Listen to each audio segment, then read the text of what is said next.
अल्लाह अकबर। एक बहुत बड़े पाए के बुजुर्ग हैं, सफर कर रहे हैं, वक्त असर का था, वुजू करने की चाहत हुई, चाहते थे नमाज पढ़े, लेकिन इस कसरत से पानी नहीं था जितना आज पानी है। हर जगह पे टंकी लगी है, प्रधान ने टंकियां बनवा दी, अब कोई टोटी बंद करने तैयार नहीं है, खुला है तो खुला है पानी। और मेरे भाई इस्लाम ने बताया था पानी हिसाब से खर्च करना, एक एक बूंद का हिसाब कयामत में देना है। ये इस्लाम हमें सबक देता है। आज लोग कहते हैं वाटर लेवल कम होता जा रहा है, उसी पानी को कम खर्च किया जाए। ये पैगाम तो 1400 साल पहले इस्लाम ने दिया था। मैं कुछ और कहना चाहता हूं, आज पानी की कसरत है, कल पानी कहीं कहीं मिला करता था, वो भी कुओं से लोग पानी निकाला करते थे। किसी बस्ती में एक कुआं होता था, किसी इलाके में कुआं होता था, कहीं पे कोई चश्मा होता था, कहीं पे कोई नहर हुआ करती थी। आज हर दरवाजे पे समर से भी लगे हैं, पानी की कसरत है। वो बुजुर्ग नमाज के इरादे से है, असर का वक्त है, सफर कर रहे हैं,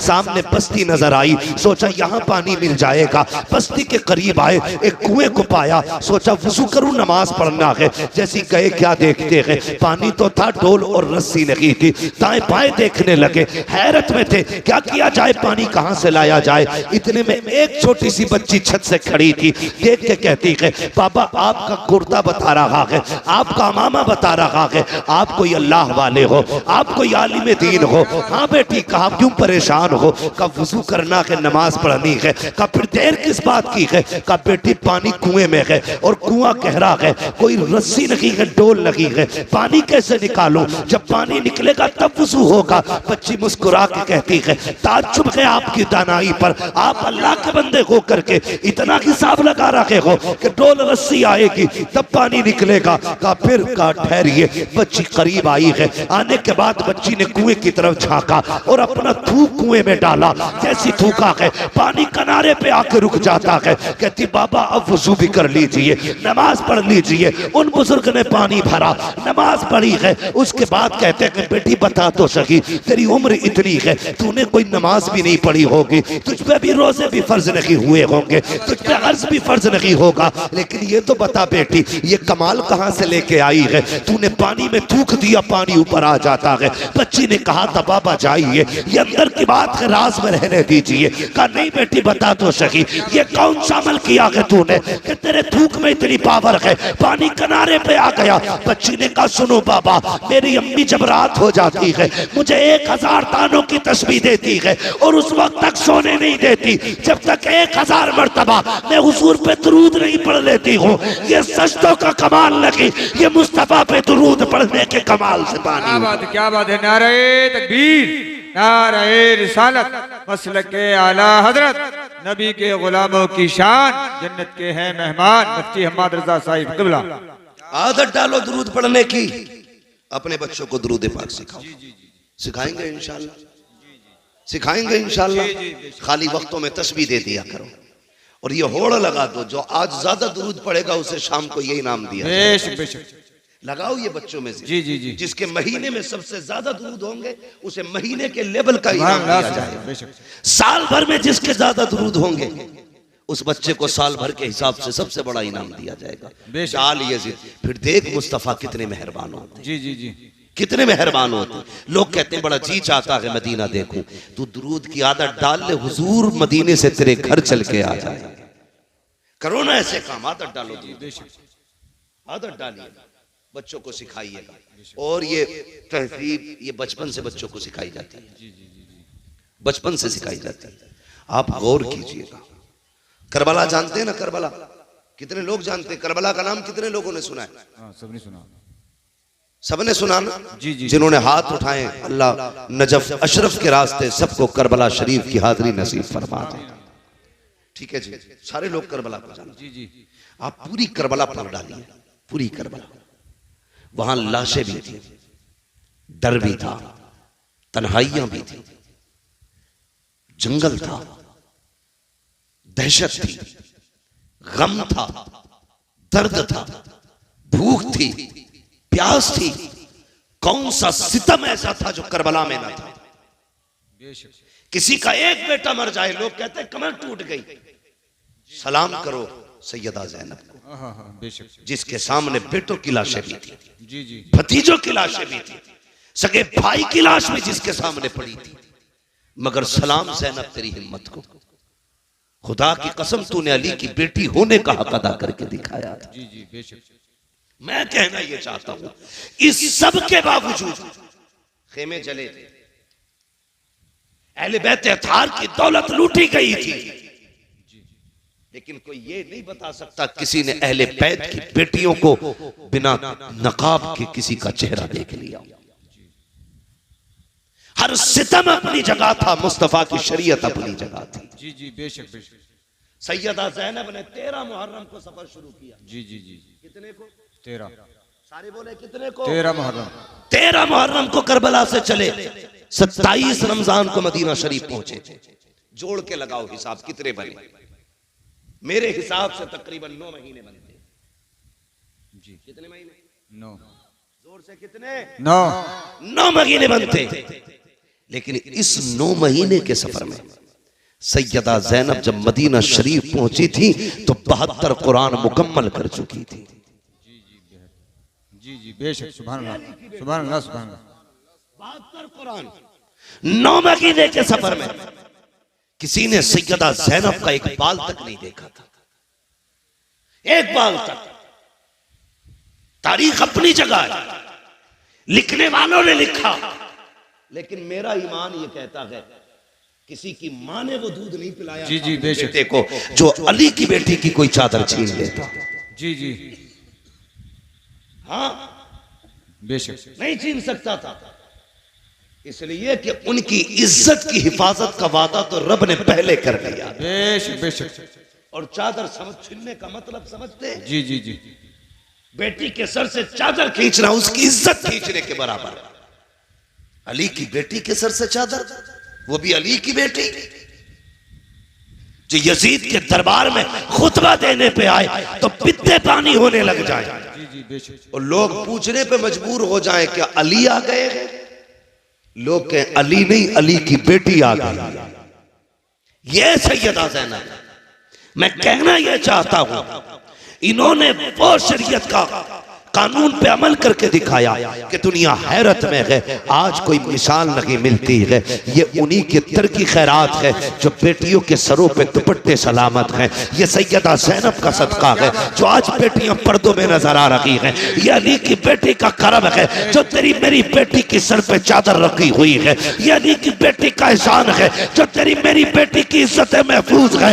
अगर अली की बेटी ने करबला में चादर न संभाली होती, आज किसी बेटी के सर पे चादर नहीं होती। और जब भी दुपट्टा देखा करो अली की बेटी को याद कर लिया करो। मैं तो ये कहता हूँ बचा के कूफे से आबिद को लेके आई है, कमर पे 12 इमामत उठा के लाई है। अली की बेटी को झुककर सलाम कर इस्लाम तेरी अमानत के घर तक बचा के लाई है। नारे तकबीर, नारे रिसालत, मसलके आला हजरत सरकार के घराने की शान, जन्नत के हैं मेहमान मुफ्ती हम्माद रजा साहिब क़िबला।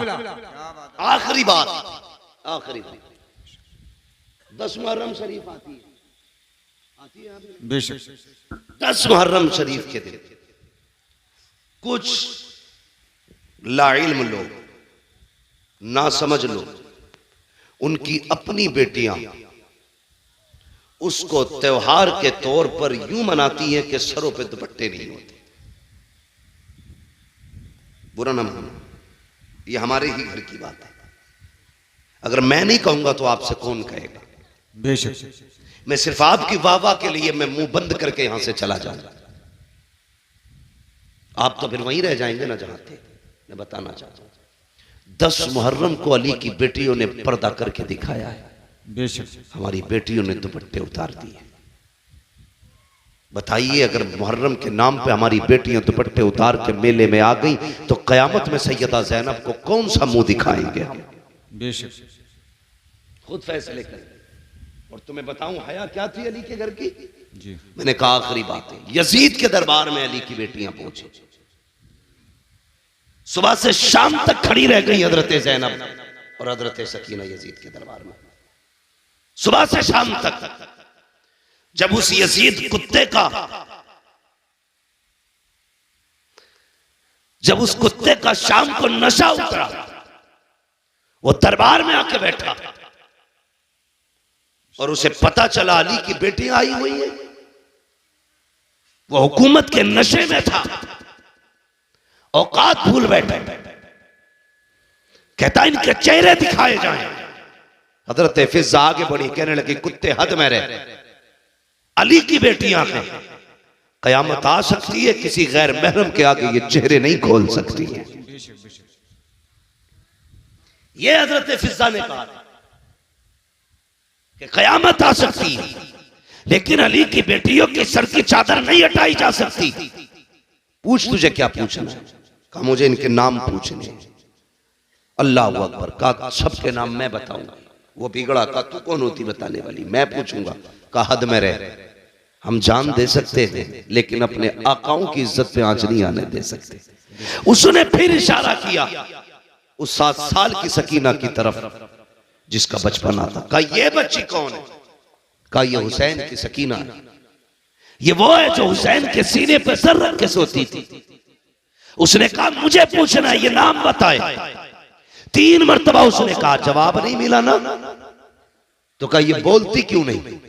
इमाम ज़ैनुल आबिदीन ने कहा कुत्ते, इसके गले में जो फंदा पड़ा है ना, ये इतना टाइट है कि इसकी आवाज नहीं निकल रही है, ढीला कर फंदा। उसके कहने से यजीदी फौजी आगे बढ़ा, उसने गले का फंदा खोलने के लिए हाथ बढ़ाया। हजरत सकीना दौड़ के सैयदा ज़ैनब के कदमों से लिपट गई।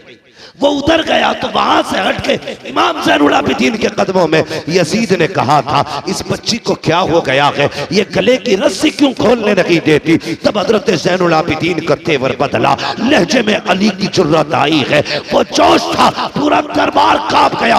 चीख के कहा था कुत्ते, ये सकीना 7 साल की जरूर है लेकिन अली की बेटी है, ये मर तो सकती है लेकिन गैर महरम का हाथ इसके गले को लग जाए ये गवारा नहीं कर सकती। बात है, सुभान अल्लाह। बेशक बेशक। अली की बेटी ऐसा पर्दा करे और तेरी बेटी 10 मुहर्रम को तमाशा करे, ये हुसैनियत है, ये यजीदियत है। अगर ऐसा तुम्हारी बेटियों ने किया तो कयामत के दिन कोई बचाने वाला नसीब नहीं होगा। अपनी बेटियों से कहना जैसी मुहर्रम का चांद नजर आ जाए, हर दरवाजे पे सबील का इंतजाम होना चाहिए, हर घर से लंगर बटना चाहिए, हर घर से कुरान की आवाज आनी चाहिए। जी जी बेशक। हर नमाज के बाद तिलावत करो, इतना कुरान पढ़ो कि जमाने को पता चल जाए कि जिस हुसैन ने नेज़े पे पढ़ के कुरान सुनाया था, उनके चाहने वाले आज जमीन को कुरान की खुशबू से मुअत्तर कर चुके हैं। बेशक बेशक। करेंगे इंशाअल्लाह, इंशाअल्लाह पढ़ेंगे कुरान। जी। मेले में बच्चियों को भेजोगे ना? बोलो, सब नहीं बोल रहे, कदाल में काला है। बच्चियों को भेजोगे मेलों में, उनको पर्दा सिखाइए, उन्हें बताइए कि कनीज़े फातिमा हो तुम, हया तुम्हारी सबसे बड़ी दौलत है। जी बेशक। हया तुम्हारी सबसे बड़ी दौलत है। अल्लाह ताला हम सबको करबला वालों की खैरात से मालामाल फरमाए। आमीन आमीन। हम सबको मौला करबला वालों का फैजान अता फरमाए। आमीन। मौला करीम हमारी नस्लों में बुजुर्गों का फैज अता फरमा, हमारी नस्लों को अल्लाह वालों से मोहब्बत करने वाला बना। मौला करीम हमारी नस्लों को हुसैन और आले हुसैन का आशिक बना। बस जो हुए गलत उनको माफ फरमाए रब्बे कायनात। जिंदगी ने दिया साथ, फिर होगी मुलाकात, चमन रहा फूल खिलेंगे, जिंदगी रही फिर मिलेंगे। मुसाफिर हैं हम भी, मुसाफिर हो तुम भी, किसी मोड़ पर फिर मुलाकात होगी। फकीरान आए सदा कर चले, सदा खुश रहो ये दुआ कर चले। सारे लोग कलमा शरीफ पढ़ लीजिए, ला इलाहा इल्लल्लाह मुहम्मदुर रसूलुल्लाह व मा अलैना इल्लल बलाग। अस्सलामु अलैकुम व रहमतुल्लाहि व बरकातुहू।